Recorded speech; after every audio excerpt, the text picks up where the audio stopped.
NASA sets the ground rules for working on the Artemis missions, our return to the moon. Dr. Brad Tucker and I discuss on this Talkin' Science Story of the Week. Across Apple Podcasts, Spotify, Google Podcasts and YouTube, this is Talking Science with Dr. Brad Tucker and Matt Miller.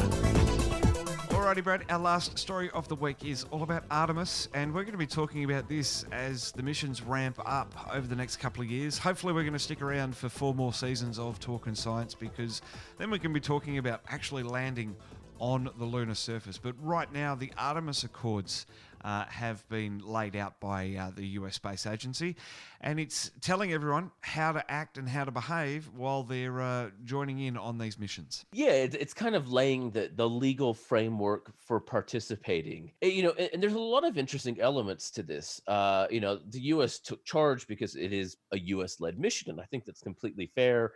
And, they're asking everyone, private companies, international countries, like Australia, hey, if you're going to participate, you have to agree to this. And one of the binding principles is that you are signing of the Outer Space Treaty. Now, over 100 countries have signed the Outer Space Treaty. So that's not a big push. They're trying to say these are laws and things that were designed in the 60s that we have all kind of agreed to. If you want to participate, agree to them as well. Where I think it becomes really interesting is there's always a second treaty called the Moon Treaty.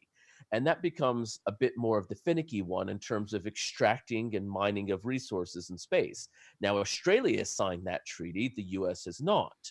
And the Artemis Accords says we should think along the lines of these treaties, but not exactly. Be good, but we're going to change a few things to make it work for what we need to do in space and the moon. So it's a very delicate and yet political way of paving a way forward of kind of saving face for something the US hasn't done, but also trying to give guidance to something they want to do. And we talked about this a few weeks ago about the Outer Space Treaty being so old. In fact, it might have even been a couple of months ago, about things that weren't even considered back in the 60s that have now come up, private space companies, space mining. So does this sort of act as an addendum? It's not just necessarily specific on Artemis, but it's an addendum to future space missions. Yeah, and I think that's what it's trying to do. Because as you said, the Donald Trump passed his executive order 6 weeks ago to say, hey, we're going to allow mining on the moon, because the critical point is not that you can't mine or extract things in space. That is allowed, but no one country, according to the Moon Treaty, has possession of it. So you have to share it equally. Now, scientific missions, everyone agrees, if you do a scientific mission and extract it, that's okay. We understand that. But, things like Artemis are reliant on extracting ice for fuel. So you don't use it. It's not a science mission, but it's also not a full commercial mission. And what these Artemis Accords are trying to say is, let's do some updates and let's look at how we can move forward in a sensible way.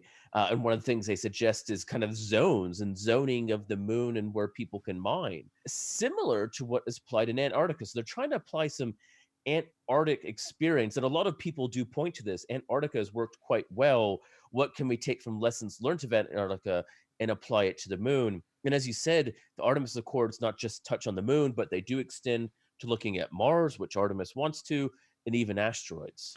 And transparency is also going to be a big factor as well. According to the Artemis Accords, they're going to be required, people signing up are going to be required to publicly disclose their exploration plans and policies, and as well as making their scientific data available. So it really is trying to push this one world, humanity as a whole, learning from everyone's experiences. And this is an interesting point. So while some of the resources are kind of sidestepping the Moon Treaty, this is something the Moon Treaty doesn't cover. That is open data and open policies. And that is a big part of current space culture, sharing data. We have citizen science projects.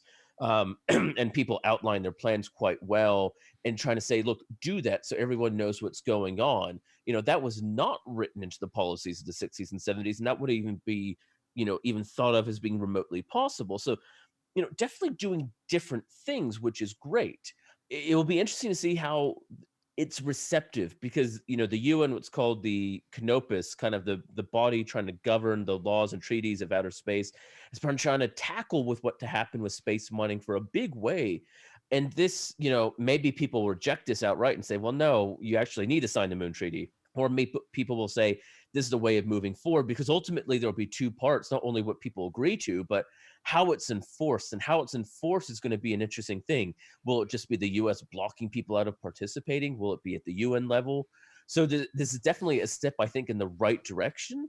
And it'll be interesting to see how this plays out over the next few years, because this is the big part, whether people like it or not, of how we're going to interact in space over the next decade. Well, watch this space, I think, is the key takeaway from this, to see how everyone interacts. People are signing up, countries are signing up, but watch this space and see how it all works out. And hopefully the US just gets on board and joins in with everyone else. And look, and I think they will. And I think this is what this honest attempt is let's think about this the right way. So, as you said, we'll see how it goes and space will evolve.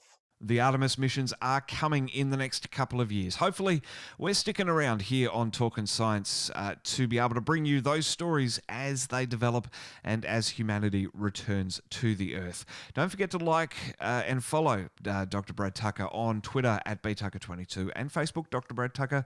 Search for Trek Zone all over social media as well. We're on Facebook, Instagram, Twitter, and Tumblr at TrekZone.org.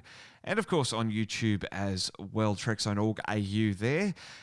Subscribe, ring the bell to get notifications when we release new episodes 5 times a week. Leave a comment as well. What do you think of the Artemis missions as they're coming up? It is very, very exciting. And the Artemis Accords as well, with hundreds of companies and nations signing up to them. It is going to be very interesting as we move forward with the Artemis program. For now, though, thanks for watching and listening to this Talkin' Science Story of the Week.